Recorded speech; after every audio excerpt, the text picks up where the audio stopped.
Bonjour, bonjour les amis.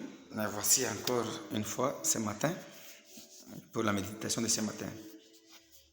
Comme d'hab, nous sommes dans Proverbe chapitre 21 et le verset 13. C'est ça qui nous intéresse aujourd'hui. Proverbe chapitre 21, le verset 13 nous dit ceci. Celui qui ferme son oreille au cri du pauvre criera lui-même et n'aura point de réponse. Ça veut dire quoi?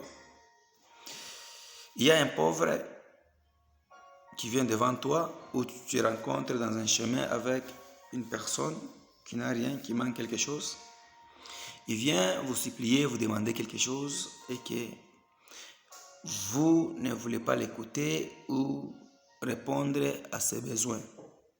C'est-à-dire, vous fermez votre oreille pour ne pas le soutenir ou l'aider. La Bible ajoute et dit, criera lui-même et n'aura point de réponse. Nous avons tous nos problèmes, nous avons tous nos difficultés. Mais si tu veux entrer dans les plans de Dieu et que tu puisses réussir dans ce que tu entreprends, il y a un secret que Dieu te révèle encore ce matin. C'est d'ouvrir tes oreilles pour répondre aux pauvres. Les pauvres qui manquent, qui crient devant toi, vous êtes là pour les soutenir. Enlevez dans vos têtes la pensée de la sorcellerie, parce que je le remarque souvent avec nous les hommes d'aujourd'hui. Si tu te retrouves dans un chemin avec une personne, une maman vieille, un papa vieil, une aveugle ou un aveugle avec un enfant en cours de route, tu te demandes quelque chose, nous avons tendance seulement de dire celui-ci c'est un sorcier ou c'est une sorcière, il cherche à bloquer nos vies. C'est pas ça.